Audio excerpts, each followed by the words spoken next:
तो मध्य प्रदेश के चुनावों के समय एक माहौल चल रहा था हमारे देश में कि इस राज्य के अंदर बहुत लंबे समय से बीजेपी है, इस बार वो हारेगी। लेकिन शिवराज सिंह चौहान ने अचानक अपनी बहनों को याद किया और अपना मामा होना सिद्ध किया कि बहनों, मैं तुम्हारा भाई हूं और चुनाव आ गए हैं, इसलिए अब मैं तुम्हें पैसे देने की तैयारी में हूं। तो मेरी लाडली बहनों, अब मैं आपके अकाउंट्स में पैसे डालूंगा। अकाउंट्स में शिवराज जी ने पैसे डाले, लाडली बहना योजना लाए।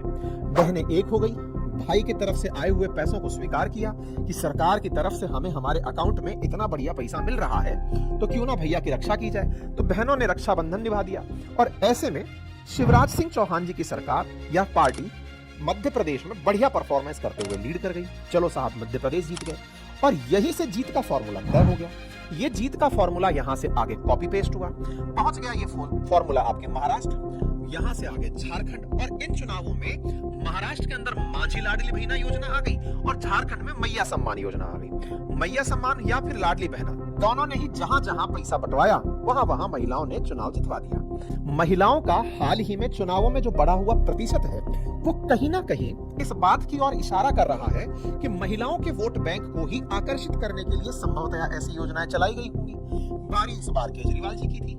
केजरीवाल जी को भी गेम समझ में आ गया कि अच्छा, महिलाएं चुनाव जिताने की ताकत रख रही हैं। जो केजरीवाल जी 1 दिसंबर को बोले 2024 में कि हम कांग्रेस के साथ नहीं है, वो केजरीवाल जी अचानक महिला सम्मान के लिए योजना लॉन्च कर देते हैं। वो महिलाओं को सम्मान मिलेगा, हम चुनाव जीत गए तो 2100 रुपया मिलेगा।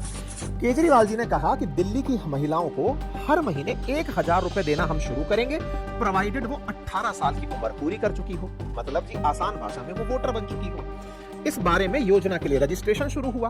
रजिस्ट्रेशन में कहा गया कि जब चुनाव हो जाएंगे तो 2100 रुपए मिलेंगे। इनके यहाँ पर 1000 रुपए लेने के लिए महिलाओं से जो डॉक्यूमेंटेशन मांगा जा रहा था, उसमें वोटर आईडी कार्ड, उनका वर्तमान फोन नंबर, उनकी पहचान, ये सब उन कार्ड्स में मांगी जा रही थी। आवेदन करने वालों में वोटर आईडी कार्ड का मान बढ़ाया जा रहा था। राजनीति कुछ इस प्रकार से शुरू हुई कि 23 दिसंबर से रजिस्ट्रेशन शुरू कर दिया गया 2 योजनाओं का, जिसमें महिलाओं के लिए सम्मान राशि देने की बात की गई, 23 दिसंबर से उसका रजिस्ट्रेशन था, और बुजुर्गों के लिए भी एक योजना ले आए जिसमें अनलिमिटेड मुफ्त इलाज की संजीवनी योजना, कि दिल्ली गवर्नमेंट डिपार्टमेंट्स ने खुद को आम आदमी पार्टी के चुनाव से पहले किए गए इस वादे से दूर कर दिया। एक यहाँ पर पब्लिक नोटिस छपता है दिल्ली के अखबारों में कि हमारी तरफ से ऐसी कोई योजना नहीं है, किसी को भी अपना अकाउंट नंबर, किसी को अपना पहचान पत्र, किसी को अपनी पहचान वोटर आईडी कुछ देने की जरूरत नहीं है। जनता ठगासा महसूस करने लगी कि सरकार के कन्वीनर ने कहा है कि योजना लागू हो रही है 23 तारीख से, और पार्टी और जो सरकार के विभाग है वो कह रही है कि ऐसी कोई चीज नहीं है, किसकी बात ज्यादा सच मानी जाए। लेकिन इस बीच में मुख्यमंत्री महोदय खुद बाहर आती हैं और वो कहती हैं कि जो नोटिस छापे गए हैं वो गलत हैं, कुछ अफसरों ने भाजपा के दबाव में आकर गलत सूचना छपवाई है। तो इसका मतलब ये हुआ कि दिल्ली के अंदर जो सरकार है उसके अंडर में या फिर उसके कहने में अफसर नहीं चल रहे।